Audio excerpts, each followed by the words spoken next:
Now, joining me to discuss the vote as citizens make their way to the polling booths for the 5th time in 4 years, former Blue and White Party Knesset member Michal Cotler Wunch and Gil Hoffman, Executive Director of HonestReporting and former J-Post political analyst.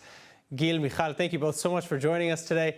What do you think is going to be the biggest factor in today's vote? Gil, I'll start with you.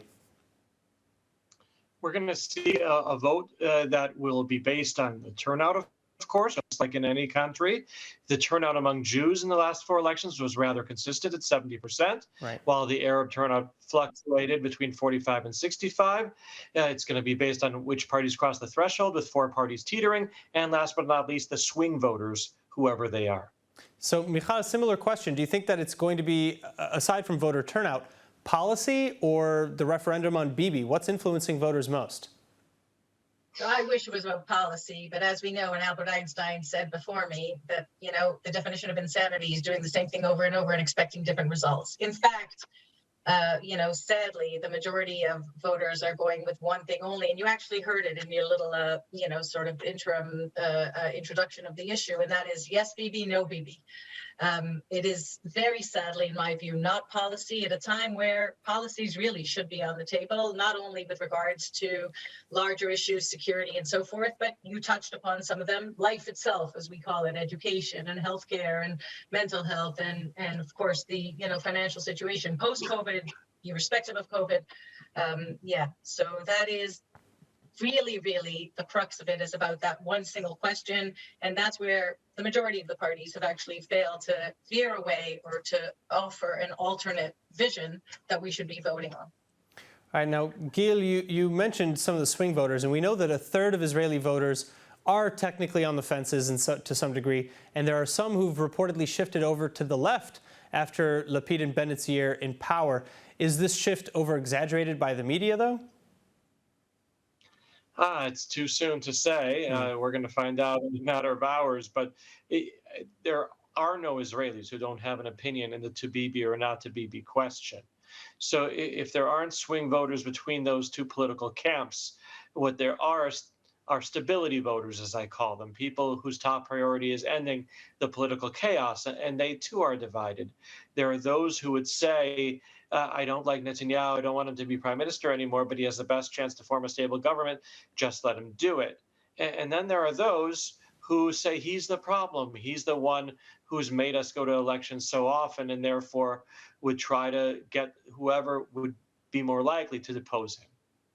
So what about former Yamina voters who may have strayed away from the new chairwoman of the party, Ayelet Shaked? Michal? Sorry, so I can't hear your question very well. So if you could just repeat that, So I'm saying, what about some of the voters who have maybe swayed away from Ayelet Shaked now that, and the Yamina and Jewish Home Party now that Bennett is no longer running? So again, I mean, all of that and the transitions that we've seen, and we're in the midst of a process, very happily, and I have to say this, in the midst of a democratic process. So the way that this is translated, and we are in, dysfunction and paralysis, but the way that it's actually exhibited is in democratic means, right? So we're going to a 5th election in 3.5 years, but we are going to the polls. I think that the parties that you mentioned and really are a sort of a looking glass through which the transition of the issue being, as Gil sort of pointed out as well, Bibi yes or Bibi no, those parties weren't really about ideology, right? They weren't about any kind of a vision that presented the public with anything very different. And even the transitioning of those parties were really about that one singular question: will you create a coalition with Bibi or won't you create a coalition with Bibi? So that it really didn't make any much of a change. And I'll just say the voters that have left or haven't left are actually voters that are trying to take a stand or hoping to impact the result by taking a stand on the issue of yes Bibi or no Bibi and who should be in the coalition government. So there are those who are talking about, first of all, the coalition and what that might look like, and also some policy measures. Netanyahu himself is saying that Ben Gvir from the Religious Zionism Party could be the public security minister. We know that that's what Ben Gvir wants, and Smotrich, the #1 in the party, wants to maybe be defense minister. And Netanyahu is also saying that he would neutralize, quote unquote, the new Lebanon border agreement and maritime border agreement. These don't seem like, on the surface, to be very popular promises, though. Am I wrong? Michal? Netanyahu. Oh, Michal. No. Sorry. So I'll say. So look, the result of this vacuum created by actually the great news that the majority of the Israeli votership has over and over again indicated that we are majority moderates, but the result of this vacuum created is that, and you've mentioned some of those sort of, I'd say, factors that enter a vacuum, because we know that nature abhors a vacuum, and those are the extremist sort of voices. But I have to say that you have to juxtapose them with extremist voices that have existed within Knesset for a long time. So if I were to say that in this process or in the interim, and to me, what makes this at a very, very urgent intersection is that there is a war on the, I'd say, identity of the state of Israel that was founded 75 years ago. Is it the nation state of the Jewish people and indigenous people returned to an ancestral homeland after millennia of exile and persecution, committed to equality? That's just the Declaration of Independence, not me. Or is it the democratic state of all its people? Or is it a Jewish halacha state?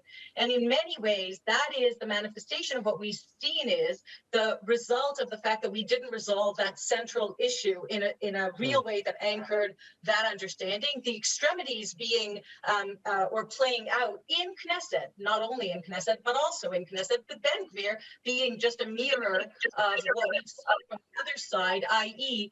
Israel as a democratic state of all its people, with, as we know, sitting MKs calling terrorists, murderous terrorists in Shechem, our shaheeds, our martyrs in Shechem. So yes, in fact, we do see that, resulting polarizing extremist response, but it is a response to the fact that there is a vacuum in that center where, I'd say 80% at least of the votership would have agreed on policy and on vision and so on. That's missing from the last 5 elections. All right. Michal, Gil, we're going to continue this conversation shortly, so we'll come back. Thank you both again so much for joining us. We'll be back with you in a moment. Hi everyone, it's Emmanuel Kadosh. I wanted to invite you all to subscribe to ILTV Plus, where you can find our daily news and updates about Israel. And not only that, but live feeds, entertainment, our kosher food show, and so much more. Needless to say, your subscription to ILTV Plus helps us grow and create more content while also supporting the state of Israel. Our app is available on all platforms and devices, so I'll see you guys there.